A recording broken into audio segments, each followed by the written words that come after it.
Hello, I'm Don, a professor of the practice at MIT Sloan School of Management and co-founder of CultureX. And I'm here with my co-founder, Charlie.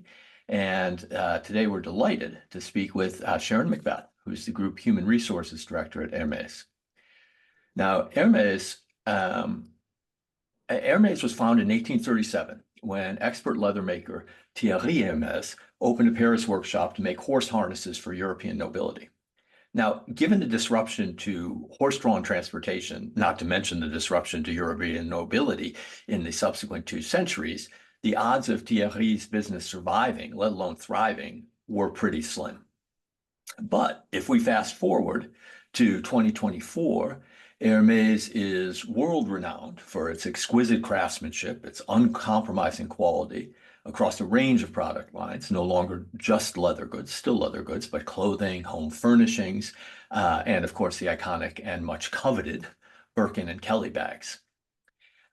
What's interesting is Hermès is not only one of the world's most admired brands and set of products, it's also an extraordinary company.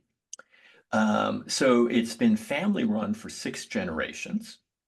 Hermès currently employs about 22,000 people who produce and sell 16 product lines, métier in Hermès parlance, through about 300 stores around the world. And it also numbers among the top 50 companies in the world in terms of market capitalization. So great brand, but in some ways even more extraordinary company. And we, as we like to do in this series, is we looked at Hermès not only from the viewpoint of the brand, but also in terms of shareholder returns and how employees rate the culture. And so in this chart that we're showing here, we see that Hermès is an outlier among the luxury fashion houses. So this figure benchmarks a dozen large publicly traded fashion companies. And the vertical axis plots their 5-year total return to shareholders, including dividends and stock repurchases.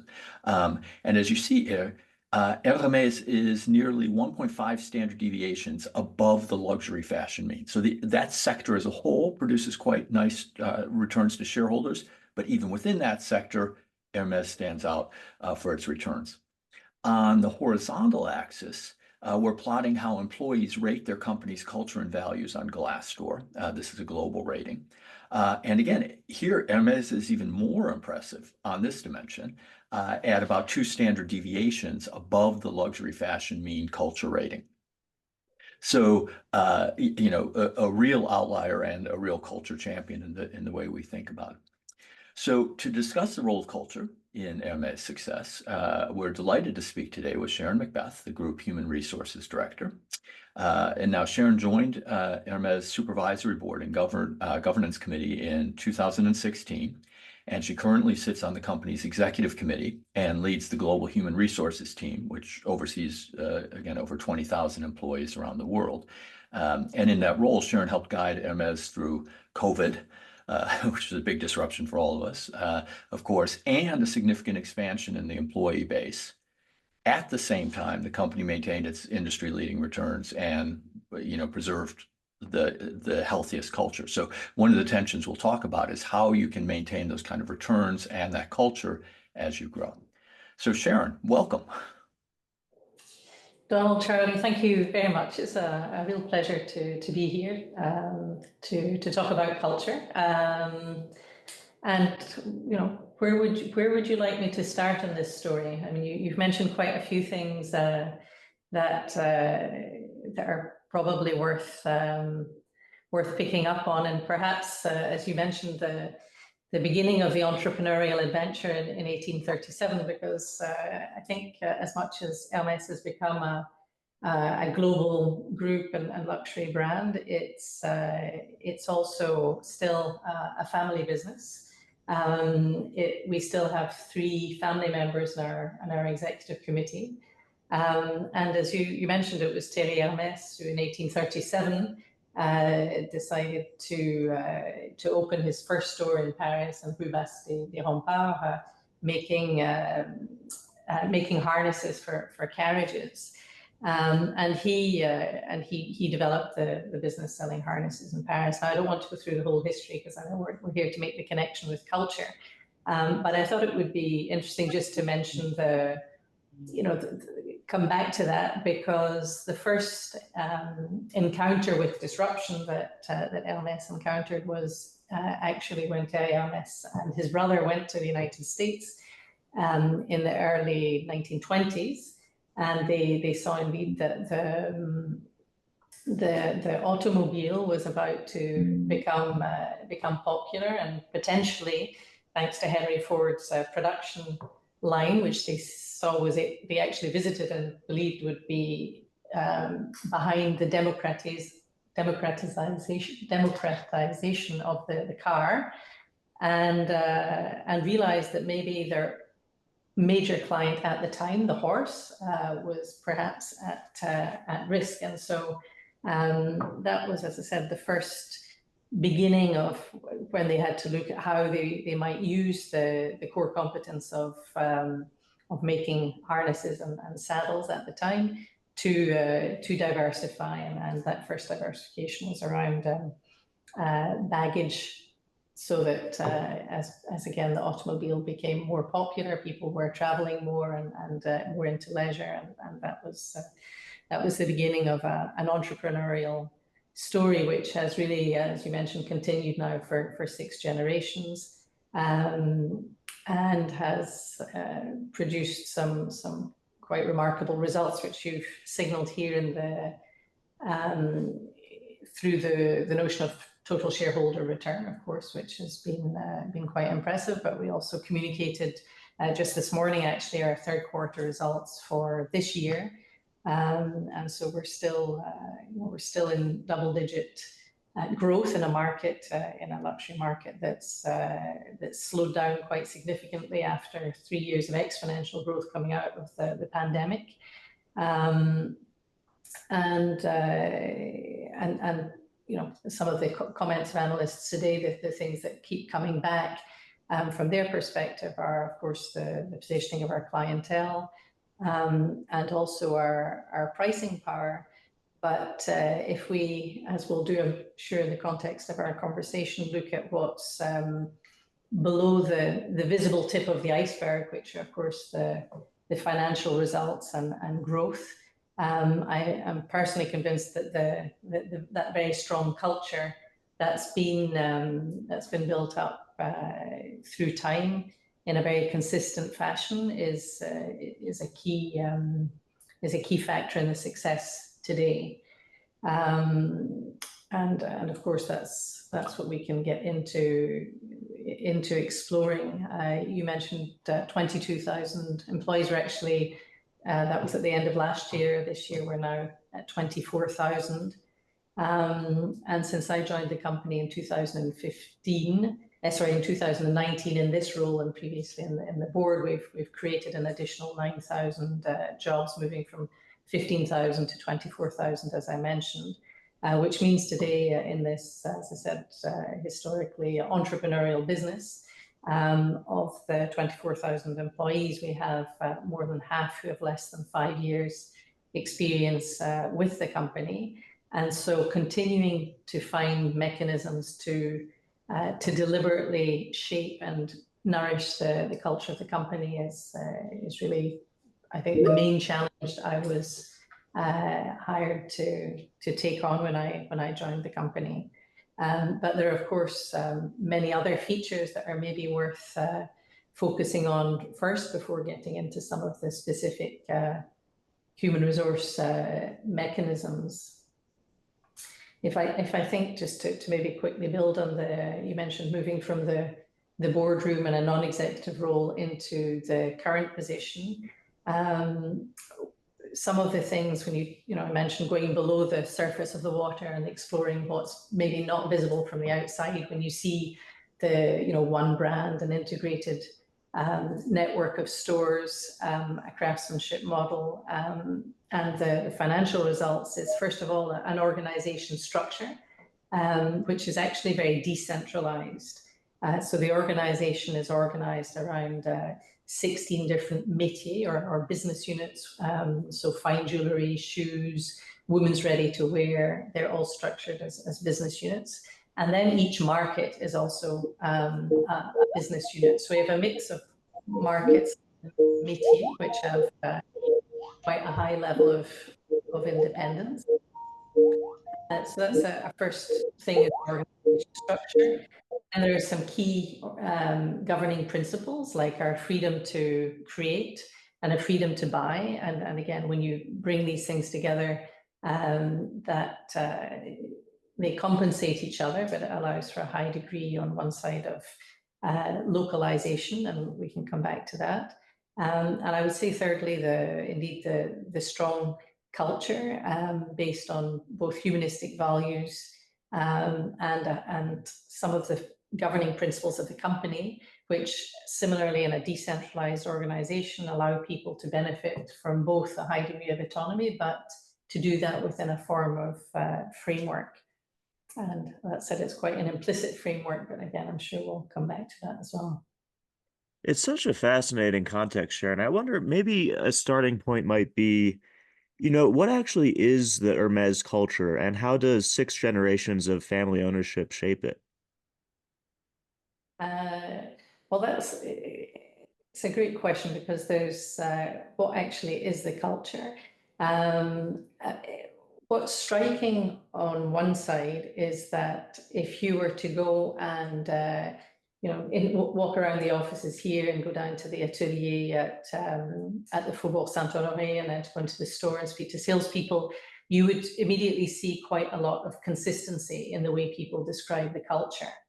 And why is that surprising when we say it's a strong culture? Well, it's surprising because there's actually nothing that's written down. So our culture and our values are not on posters on walls. They're not in performance evaluations. The values are experienced, and yet again, when you ask people about them, they'll say things like, well, it's important to be humble. Actually, we have a graph here because we regularly do this, and so you'll have people that will talk again about generosity, about being humble, about the importance of the collective dimension, the importance of caring, and that's why we talk about a humanistic culture without necessarily putting specific values. And in order, in an implicit culture, to continue to pass it on, that happens through organizing a number of different rituals, rituals which would take the form of onboarding programs. We have a program called Mosaic for newcomers, which is organized really at the heart of what we call the Cité de Métier in Pantin, where we have, again, our different métiers and ateliers, where they're based. We have a space there which is reserved for organizing seminars and training, a bit like a campus. So we have onboarding rituals, we have annual seminars, we have many opportunities to celebrate everything from laying the first brick when we build a new maroquinerie, or celebrating the 10 years anniversary of the opening of a store. And so all of these rituals, combined by storytelling and people coming together, are some of the ingredients of ways that we continue to pass on the culture without that being formatted. Now, that being said, interestingly, following these years that I just referred to, where we've gone through such significant growth and we've brought on a lot of new people in different roles, the question of how we go further is really an important one, and at the same time, there's a lot of resistance to, as I said, formalizing that in a kind of typical, I'd say almost HR fashion. I've been in companies before that have grown a lot through acquisition, and there's indeed typical processes where you define you have workshops and things, you define what the common values are, you write them down, you define them, and you try and get, as I said, people to behave in ways that are consistent with those. And when we started thinking about this, there was a lot of resistance internally or it wasn't even resistance because we weren't thinking of doing exactly that, but fear about if we try and put this culture into words, it might somehow get lost or the magic might disappear. And so one of the things we've actually been doing during the last 2 years is working with some researchers who have been observing and interviewing more than 170 interviews to try and identify some of the cultural principles that we live by, and also observe some of the behaviors and the way those cultural principles shape behavior. And what's emerging from that is what we'll call a managerial philosophy. So we said, well, we don't want a model, or we don't want something that's going to close us in, but there is a philosophy when we talk about humanistic values, and we would, I think, consider we have humanistic management. To your question, Charlie, well, what does that mean? And I think that's something that we now have to start trying to put words around and as I said, actively develop people towards. And so the way we're thinking about going about that is we now have, through this research, a framework that I'll be happy to share with you afterwards. It's a little bit early, but we're looking at, if you say, for example, that some of the cultural principles would be around craftsmanship, where, as I said, we're a culture of craftsmanship and mastery, which is all about trying to attain a high level of skill, which actually transcends the ability to put it into words. And that's why the culture and craftsmanship is something that is transmitted sensually, it's experienced. But that kind of culture also has an influence on the way you behave. And so that's one of the elements of the framework. Another element is around benevolence. And so within this framework, we're looking at using it to essentially develop a kind of coalition of managers that will then use these frameworks to try and craft conversations further down the organization. So it's really about how we use our people, how we use our managers within a framework which is based on the cultural principles to continue to transmit the behaviors and the ways of working, but leaving that space, the space for interpretation, the freedom for people to think about what that means for themselves.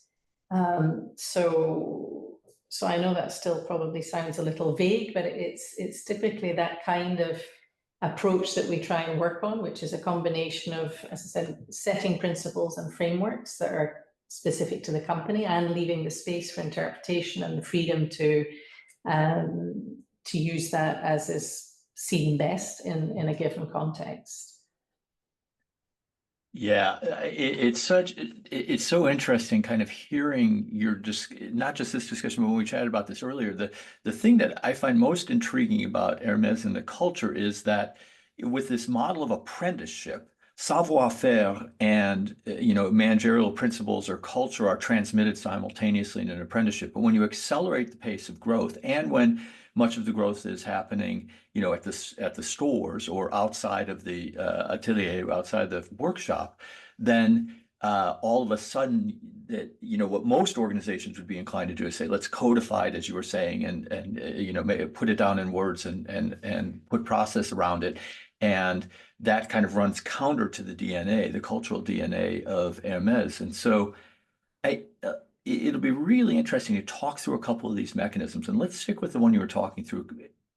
When you were describing this management philosophy before, a couple of things that were super interesting is you described it as almost a dialogue with tradition, which I love that phrase.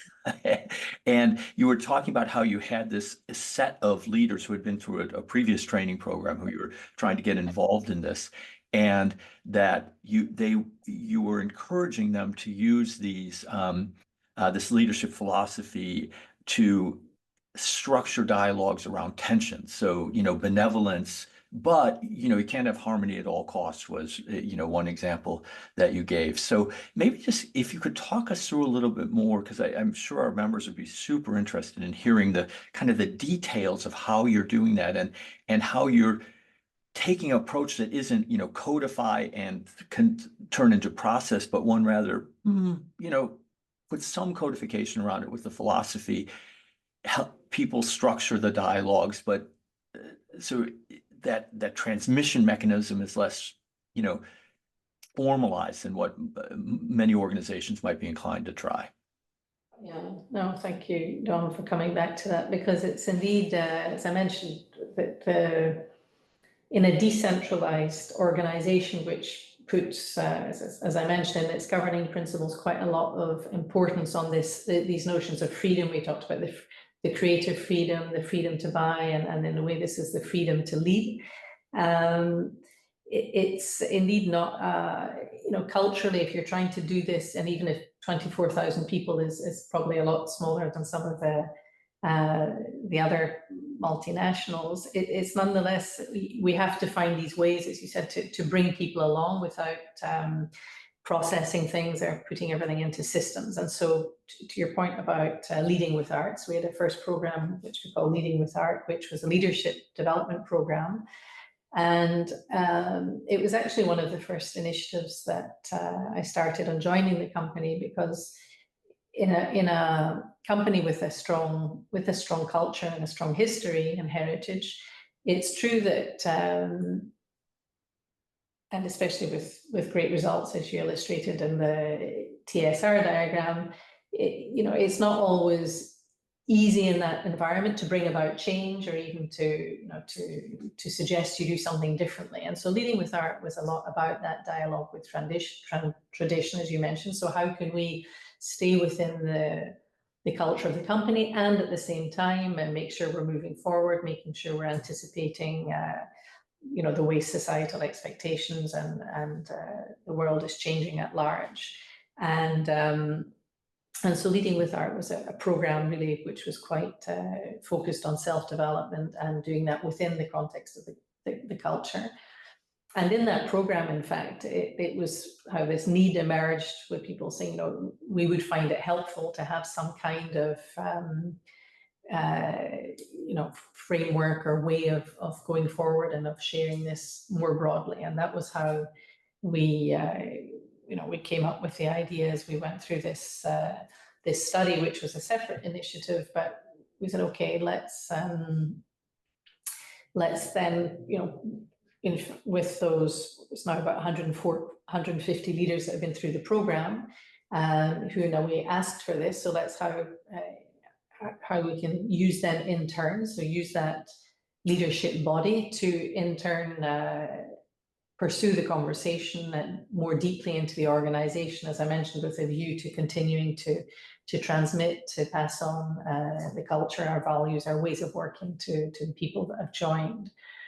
And so what we're in the process of doing is really freeing up, framing this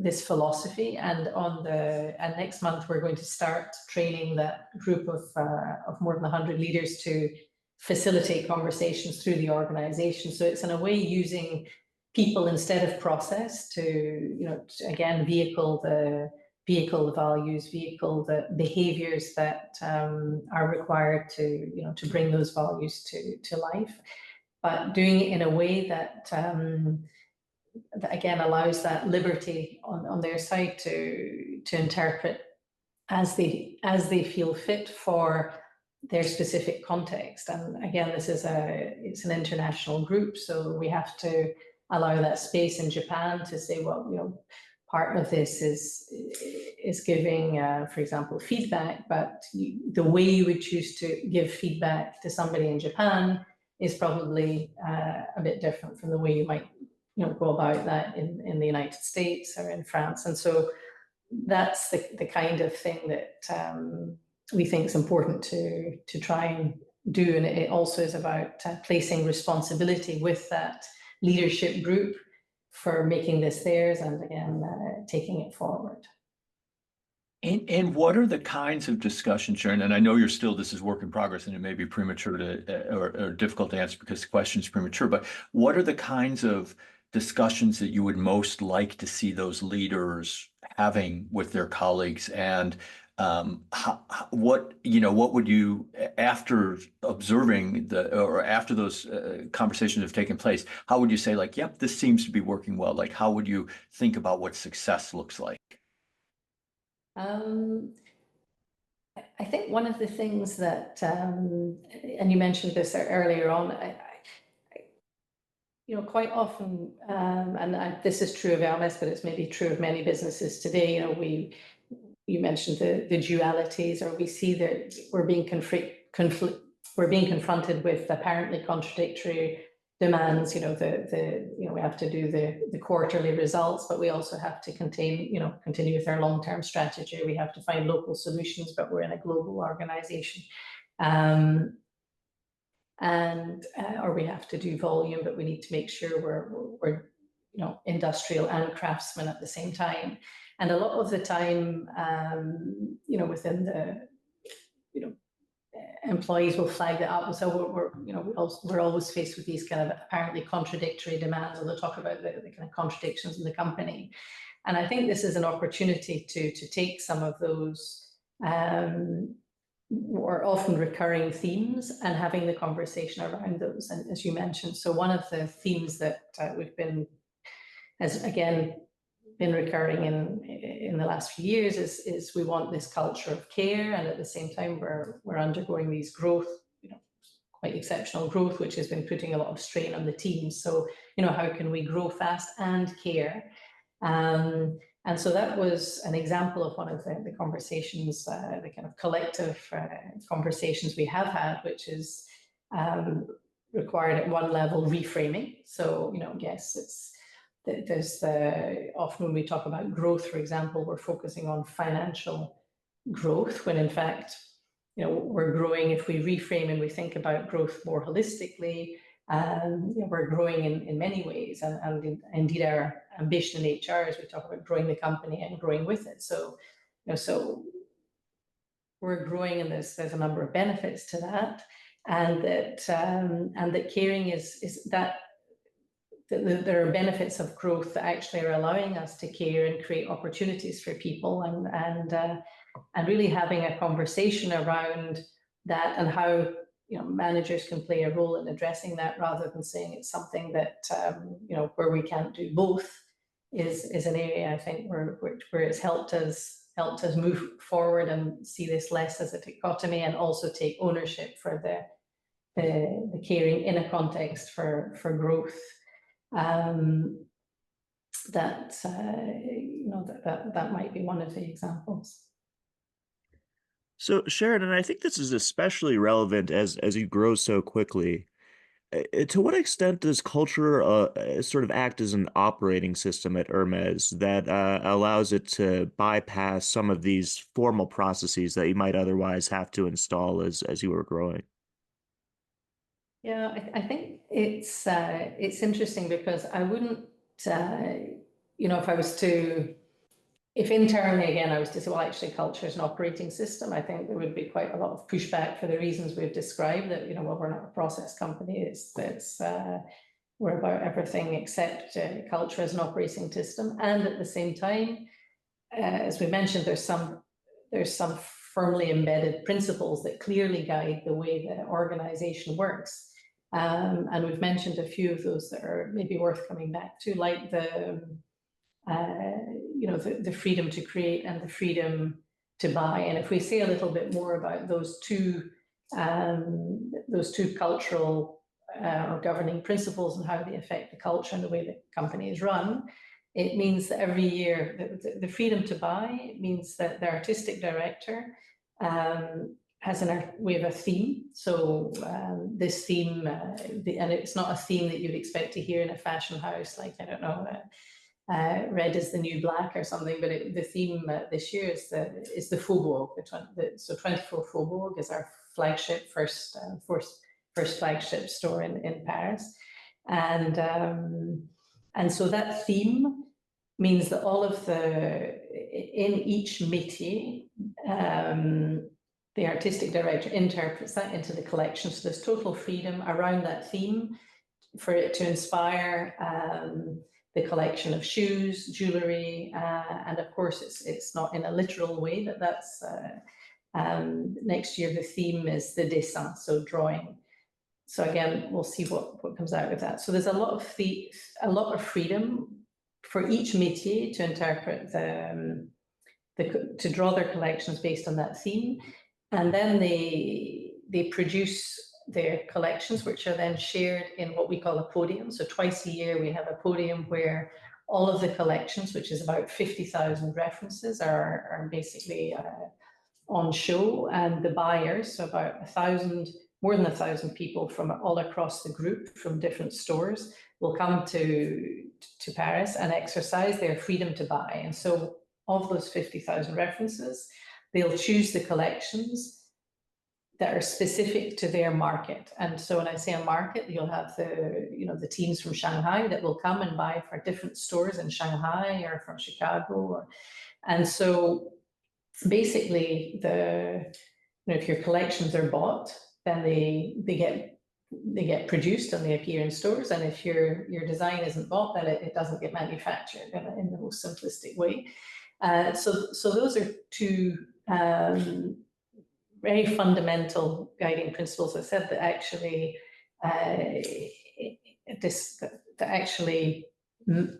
ensure that the model is sustained. And then there are other things around that. So these two principles of the freedom to create and freedom to buy are safeguarded. And that freedom to create, if we think about each of the strategies that are presented by the métier,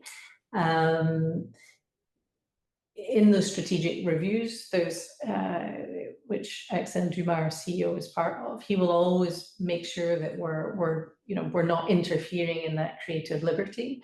The principles of the highest quality standards, the principles around craftsmanship. So we would never there's conversations that you would have at companies producing at scale around productivity and indicators and productivity that I think when you join from the outside, you would be surprised not to hear happening in the context of Hermès. So again, protecting those principles that have been behind the model's success for so long are very present, and they're really built into the way. I think that's also when you've grown essentially organically. It's really been progressively built into the way that the business is run, and I think everybody's very, very mindful of that. I mean, if there was the artisan, the craftsman, the salespeople. I mean, these are two. If these were the hero employees, it's really all about craftsmanship. It's all about the customer experience, and everybody else in a way is there to try and make that happen. We're very vertically integrated, so we have 294 stores again, which are all the exclusive means by which our products are distributed, with a few exceptions like watches and cosmetics and perfumes, which you would find in wholesale or in duty free. Everything is, all of the leather goods certainly are all produced in-house. And so really that's, those are some of the things that are at the heart of the model that are key, but I wouldn't describe it, to come back to your initial question, as an operating system in the same way as I could hear that used elsewhere. And so, when you take the combination of this very high level of empowerment, which, by the way, when we measure how employees talk about empowerment in the fashion industry, Hermès is again off the charts relative to its, to other fashion houses.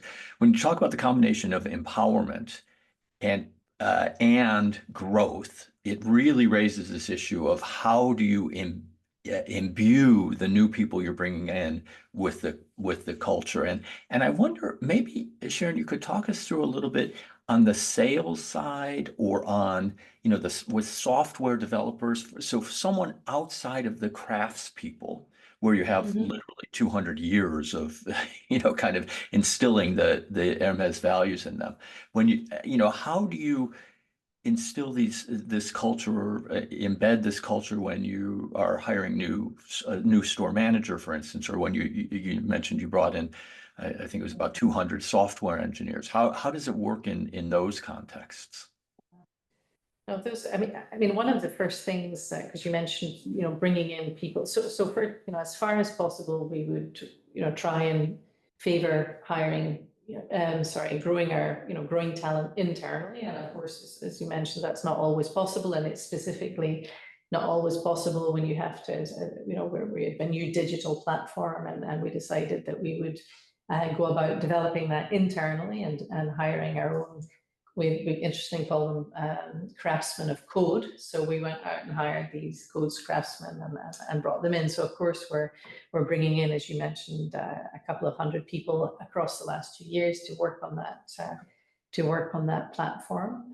And I think if I stay focused for a minute on that population, because it's they're a bit atypical versus some of the other people we hire, in that they are more interested initially in the kind of intrinsic interest of the project. So it's the fact that it's, a new platform and it's using certain technologies I couldn't even begin to describe, but they get excited about the actual, the intrinsic interest of the work we're offering. Contrary to some other people who might be more, about, the more about the house, the values and so forth. But typically when we're hiring these people, even though you need the technical competence, we're also very careful about trying to identify people that will be culturally compatible, so to speak. So it does start with who we hire, and making sure that we think they're going to fit into the culture. As I said, that's a lot about the interpersonal skills.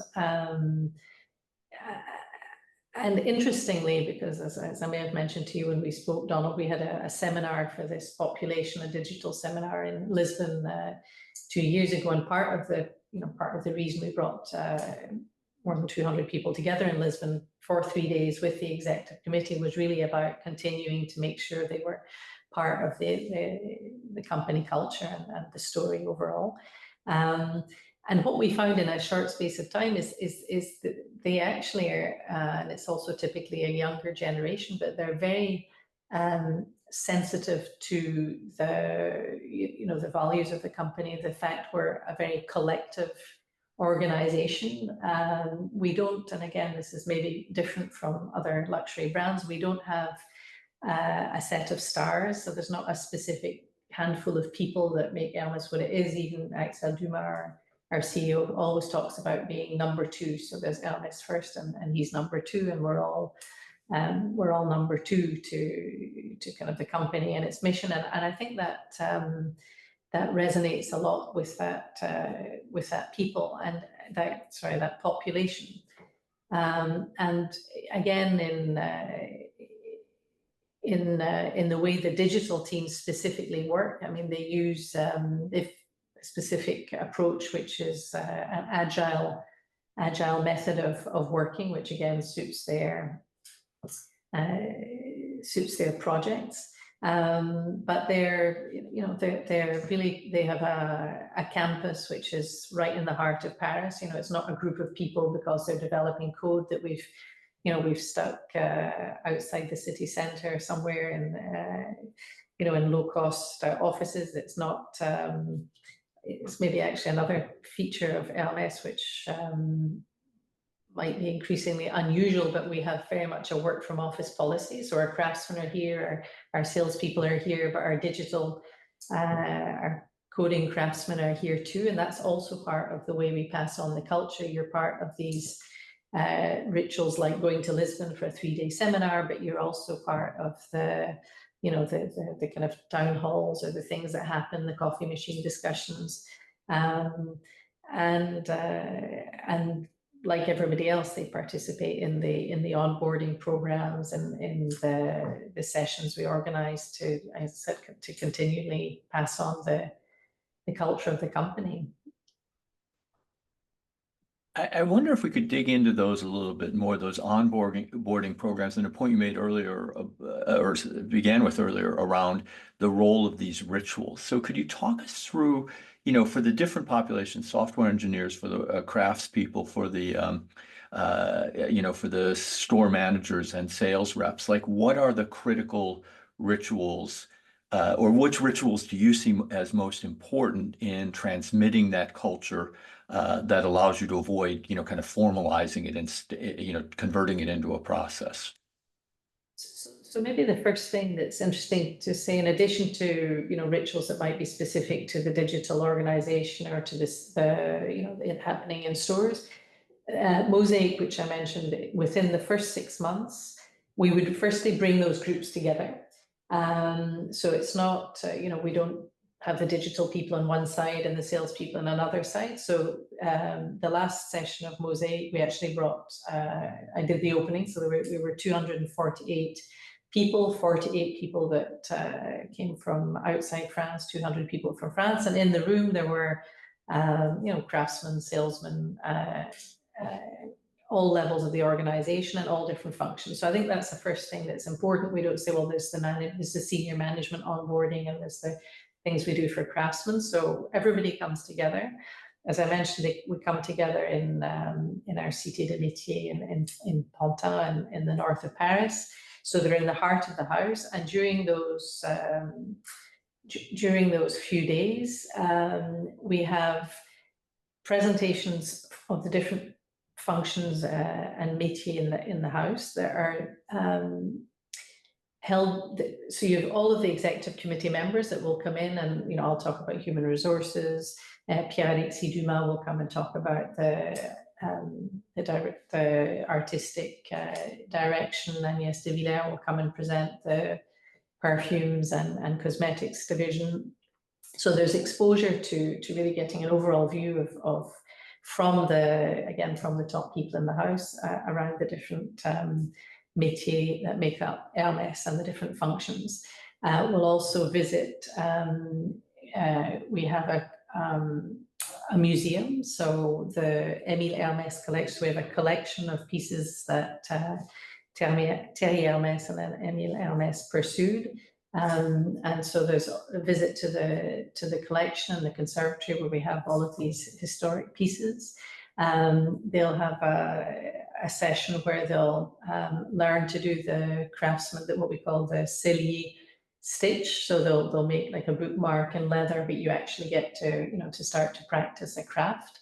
So we try and make this process of really discovering Hermès, the craft, the museum, the different functions through presentations, and then in the evening we end the first day with a cocktail in one of the stores after closing. So we come into the retail environment. So we try and give a kind of 360 view of the company, really within those first 6 months. So that's the first important session. And as I mentioned, some of those have got very big, in order to continue to maintain these rituals as we grow, we've had to scale them. And then within that, we try and, of course, do things in smaller groups, but that's the first ritual. The next thing that happens within typically within the first 2 years is you attend what we call a Forum H, which again is another gathering. And again, this was a kind of plenary session bringing together nearly 3,000 people. It was in May this year. And in the course of an afternoon, that's an opportunity really to share so Axel Dumas, we kind of share the strategy, the vision of the house, and again, continue to onboard people in understanding and buying into the strategy, again, in their first few years. And for all of these rituals, whether it be Mosaic or Forum H or the seminar, as I mentioned, I think there's something that's not visible in what I say, but we really, when we do these things, we invest them as if it was a client event. So they're always, the communication team that works for me will always really make sure that we're we're creating something very experiential, very special that people remember. And so, so that's just some of the things. But we have a campus which is a number of training programs. So I mentioned a few things that happen in the first few years, but there's constantly ongoing training, ongoing gatherings, and done in a way that really, I think, brings the brand to life, and hopefully the values in the process.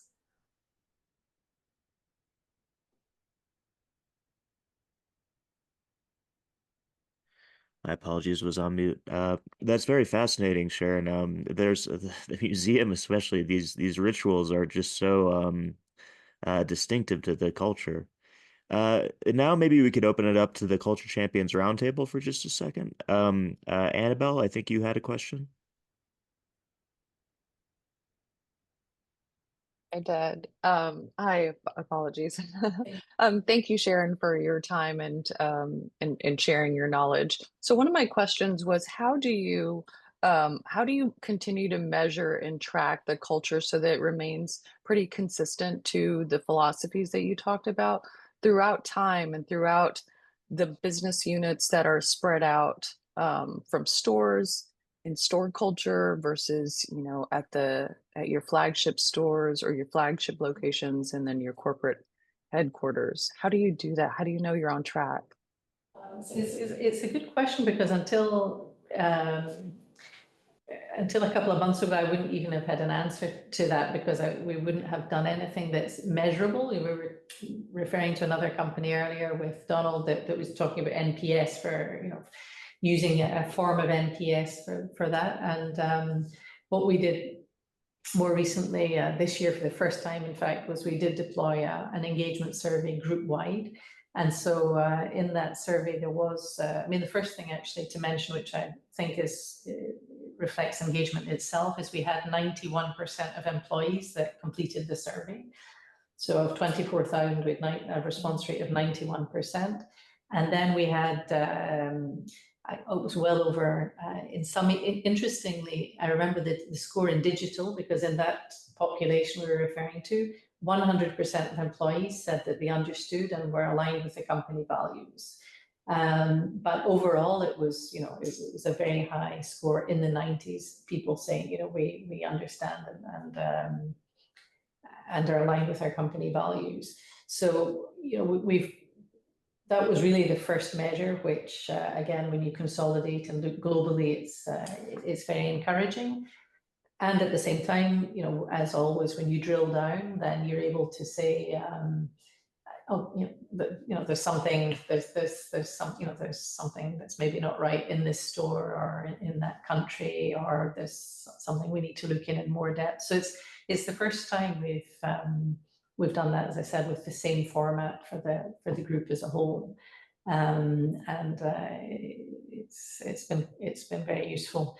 And prior to that, again, and that's part of the decentralization, we've done things like that, but it's been very company, specific, or the various HR directors and the different parts of the business have been able to, to do a survey of their choice when they like or not. So this is now something we're going to do every 2 years to try and make sure, as you said, we've got some more factual measures. And when it doesn't align, do you have a process in place, or how do you approach that?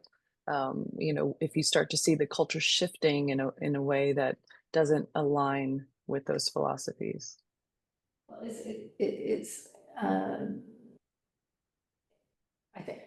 just now at this stage, it's very much going to be, as we said, where we're seeing maybe some signals that there's something to be looked into. That's, the onus is on that, the local management to some kind of diagnosis and action plan and to act on that. But that's where, as I mentioned, beyond that, it's something that consistently, we probably, like most of your companies, we do a kind of annual risk mapping, and it's always something that emerges at quite high on our risk map is, this fear of dilution. How do we make sure as we grow that we don't lose sight of the DNA of the company? And I think that's the things we try and do is to do the engagement surveys as a form of, a measure continuously. I think, I mentioned the importance of recruitment, but I would say most of us are actually quite obsessive about that. When I talked about the cultural fit, really being careful in terms of who we bring on. The other thing about Hermès is that people typically don't leave. We've got the group-wide turnover rate is 7%, but even in markets like the US, where retail, I think, is an extremely, I think retail is about 50% turnover. We've got a few percent. So people stay for a long time, which on one side is great for cultural transmission. It's not so great if you've got the wrong person and they don't want to leave the company. So we have to be attentive to that, and that's why the things we do early on to onboard, to make sure we've got people that are a good fit and are going in the right direction is important. And maybe we'll need to get more sophisticated at, as you mentioned, measuring and tracking. Thank you, Sharon. I appreciate your time. Thank you. And Sharon, when you're selecting for those people, how do you make sure you select on the right values, especially if the values aren't codified? Yeah, no, that's a very good question, because we've began now to go down a path of using more psychometrics, but to your point, they're not structured around a set of competencies or things we're setting out from the outset to measure. And so, we need to get, I started, and I think we still do this, to be honest, we say, oh, somebody is Hermès or not Hermès, and it's like, okay, so, why do we think he's Hermès, or why do we think he's not Hermès? And to start, putting words on that. So it is, using an appreciation of, if you use a tool like the Hogan, it requires that the person assessing that is able to draw out what they think is relevant for the company overall. But typically, as I said, some of the things that are, that I would look for would be one. I mentioned that I would say a high tolerance for ambiguity, since we're always faced with these seeming paradoxes, and again, things are not written down and things are not black and white. So if you're someone that likes things to be, to be very, you like your KPIs, you like your process, you want things to be done in a system, you might not be very happy here. So there's definitely something around tolerance from ambiguity, able to work with a high degree of autonomy without necessarily a lot of formal guidelines. As I said, humility, people that really like and need a lot of individual recognition and like to stand out from the crowd. Everybody's, as I said, number two, and you have to be kind of comfortable. I like to say you have to be very humble individually and very ambitious for the company. So, you have to be ready to be part of a team, be a contributor, but not necessarily, again, be recognized as the best in class. So of course, that collective dimension is really part of it. Authenticity and caring and really all of those, I think the personal qualities are really important. And I mean, those are some of, I think, the top of mind things that we would really try and evaluate in the process.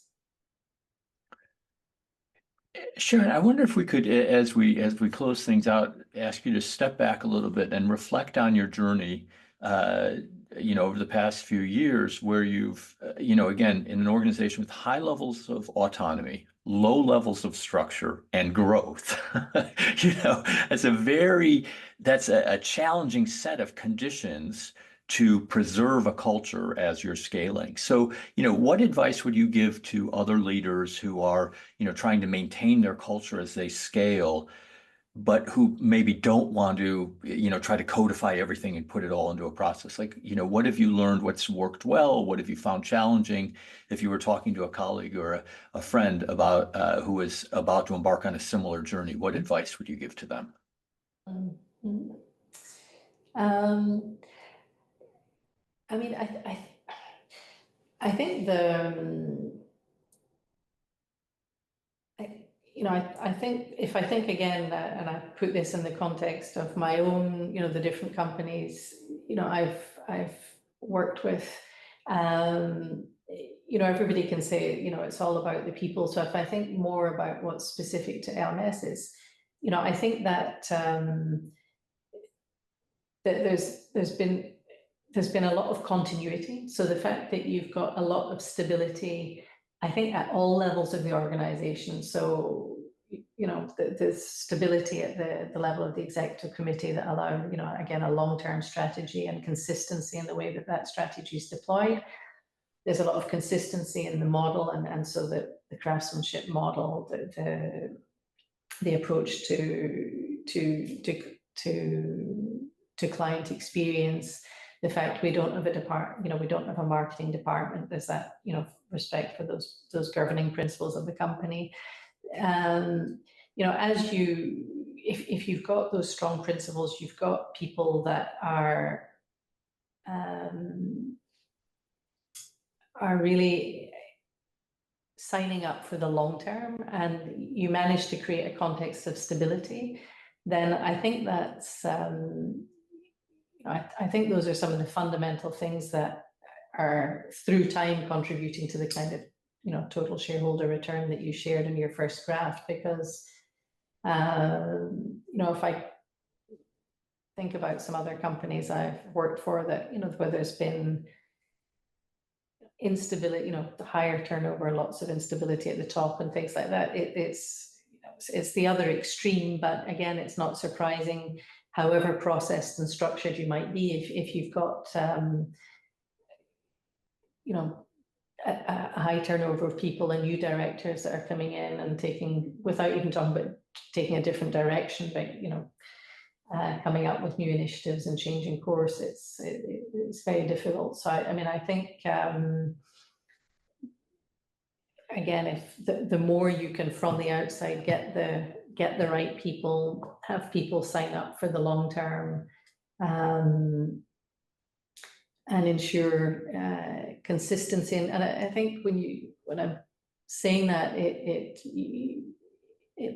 might sound like that's all very good and well, but the world isn't linear, and it's not. I think paradoxically, if you get if you get the right people and the right organization, and you can have the trust in your people, then you can rely on them to adapt more readily. There's more agility, I think, in counting on people than there is in counting on process and structure in times of rapid change.